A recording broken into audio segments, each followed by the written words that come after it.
പ്രിയപ്പെട്ടവരെ, കേരളത്തിൽ ഏതാണ്ട് 140 MLA മാരും അതുപോലെ തന്നെ XMLA മാരും മന്ത്രിമാരും എക്സ് മന്ത്രിമാരും ഒക്കെ ഉണ്ട്. ഈ മന്ത്രിമാരും MLA മാരും ഒക്കെ ആ അധികാര സ്ഥാനത്തിലേക്ക് വരുന്നതിന് മുൻപ് ഈ ബസ്സുകളിലൊക്കെ യാത്ര ചെയ്തിട്ടുണ്ടാവും. പക്ഷേ ഞാനൊന്ന് ചോദിക്കട്ടെ, നിങ്ങൾ ഈ അധികാരത്തിലേറിയതിന് ശേഷം നിങ്ങൾ കേരളത്തിലോടുന്ന സാധാരണ ലൈൻ ബസ്സുകളിൽ, പ്രൈവറ്റ് ബസ്സുകളിൽ, KSRTC ബസ്സുകളിൽ സഞ്ചരിക്കാറുണ്ടോ? വെറുതെ ഈ ഉദ്ഘാടനത്തിന് സഞ്ചരിക്കുന്ന കാര്യമല്ല കേട്ടോ ഞാൻ പറഞ്ഞത്. നിങ്ങളുടെ ദൈനംദിന ആവശ്യങ്ങൾ നിറവേറ്റുന്നതിനായി ഈ പ്രൈവറ്റ് ബസ്സുകളിലും ഈ KSRTC ബസ്സുകളിലും സഞ്ചരിച്ചിട്ടുണ്ടോ? സഞ്ചരിക്കില്ല. പക്ഷെ ഞങ്ങൾ സഞ്ചരിച്ചുകൊണ്ടിരിക്കുകയാണ്. ഞങ്ങൾ ഈ കാസർഗോഡ് മുതൽ തിരുവനന്തപുരം വരെയുള്ള ഈ ഹൈവേ പണി നടന്നുകൊണ്ടിരിക്കുകയാണല്ലോ. അതിനിടയിൽ അതിൽ കൂടെയാണ് ഈ ബസ്സുകൾ ഇങ്ങനെ പോയിക്കൊണ്ടിരിക്കുന്നത്. അതായത് 1 മണിക്കൂർ കൊണ്ട് എത്തുന്ന സ്ഥലത്ത് 2 മണിക്കൂർ 2.5 മണിക്കൂർ പിടിക്കും.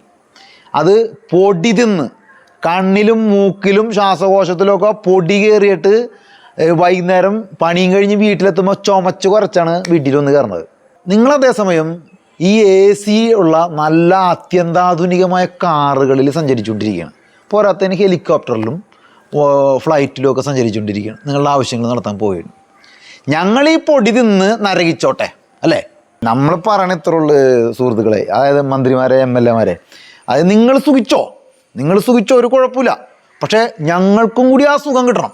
നിങ്ങൾ ഒരു പക്ഷേ ഈ ഭരണാധികാരികൾ വിചാരിക്കുന്നുണ്ടാവും എല്ലാവർക്കും ഇപ്പോൾ 2 വീലർ, സ്ത്രീകളായിട്ടുള്ള തൊഴിലാളികൾക്ക്, ഈ തുണിക്കടയിലൊക്കെ നിൽക്കുന്ന 10,000 രൂപ തുച്ഛ ശമ്പളം, 10,000 രൂപ പോലും കിട്ടാത്ത സ്ത്രീകൾ വരെ 2 വീലറിനൊക്കെ സഞ്ചരിക്കുന്ന നമ്മൾ കാണാറുണ്ട്.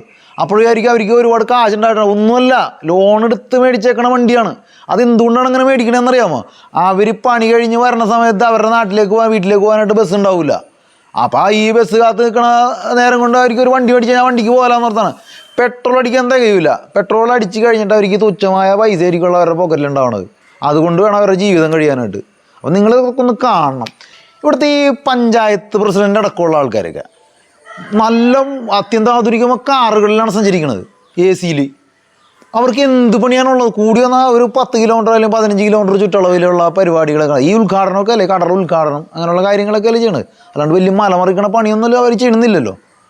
അപ്പോൾ അവർക്കൊക്കെ കിട്ടുന്ന സൗകര്യങ്ങൾ ഞങ്ങൾക്കും കിട്ടണം. അത് ഞങ്ങളുടെ ഒരു അവകാശമാണ്. അതെന്താണ് നിങ്ങൾ തരാത്തത്? എന്തെങ്കിലും കുഴപ്പമുണ്ടോ? ഈ ഖജനാവിൽ കോടിക്കണക്കിന് രൂപയല്ലേ വന്ന് വീഴുന്നത് അനുനിമിഷം.